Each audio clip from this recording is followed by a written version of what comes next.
to World Storytelling Day. My name is Kesha Christie and I am a storyteller. The theme this year is Lost and Found, and I have got a story for you. If you've ever wondered, why is it that the tortoise doesn't fly through the air like some of the other animals? I have got a Caribbean folktale that answers this question. Come and take the journey with me. In the beginning, birds and animals were not sure what they were supposed to do on Earth. They didn't know how they were supposed to sound or how they were supposed to travel around. So they spent most of their days trying things out. They tried swimming and climbing and digging holes or burying themselves underneath rocks. They spent time under trees, cooing, cawing, growling, and all kinds of other sounds. They would gather together in the evening and talk amongst themselves about which ones they liked the best. As a matter of fact, this is how Owl got his sound. He tried out the ooh, ooh during the day. And when they got together in the evening, the animals agreed that this was the perfect sound for Owl. It matched his big eyes and the way that he slowly turned his head all the way around. And there it was. Owl got his ooh, ooh, and all the other animals had to still figure out what their sound was going to be. Well, there were two friends who wanted to take this journey together. There was Crow and the tortoise. The tortoise admired Crow for his beautiful black feathers that seemed to glisten in the light, and Crow admired Tortoise for his smooth, shiny shell that was so shiny you could use it as a mirror.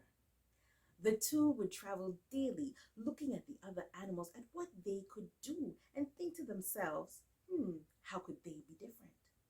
One day they happened to see monkeys swinging from tree to tree in the sunlit sky.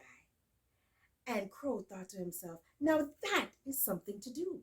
All of the other animals are trying to do something very easy. That makes them different. Tortoise, what could we do that would make us different? Let me think.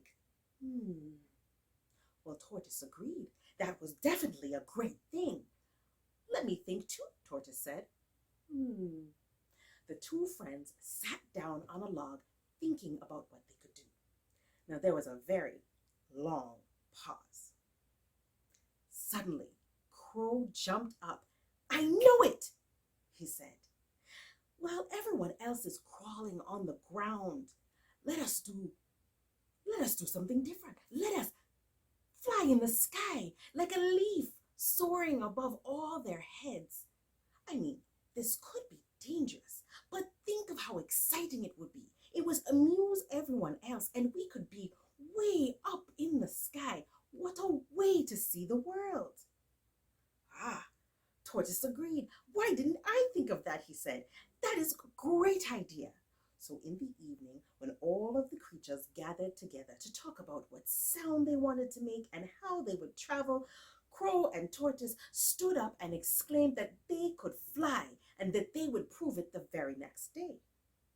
When the sun rose in the sky the next morning, the two friends began their journey up the tallest hill, and all of the other creatures, wanting to see what flying was all about, gathered below.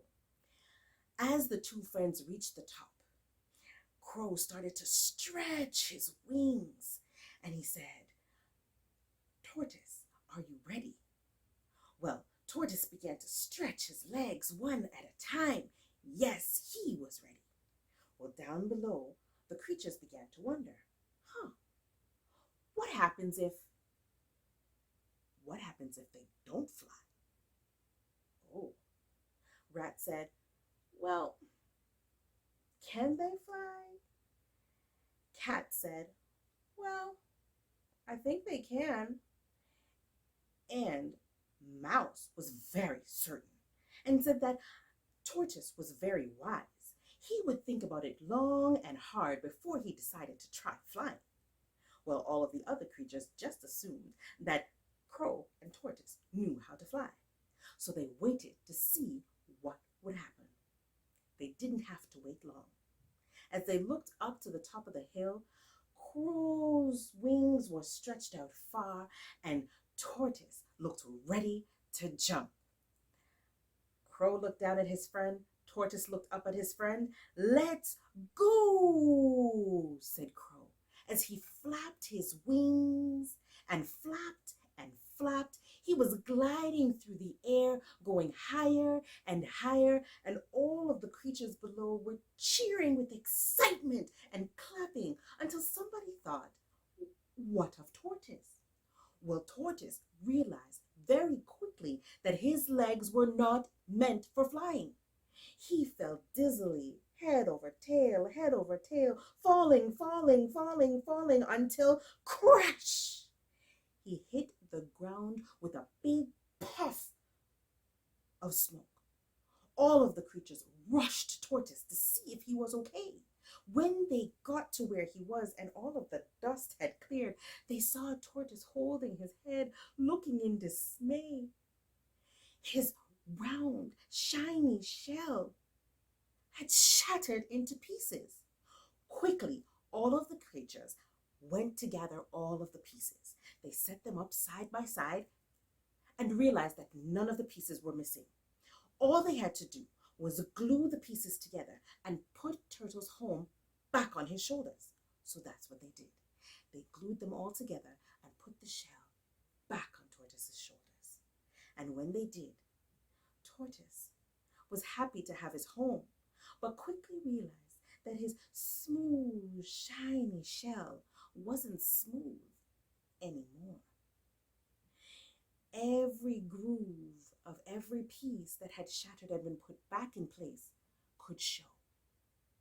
He looked around, grateful for his help from his friends, but realized that he had to be much more cautious than some of the other animals.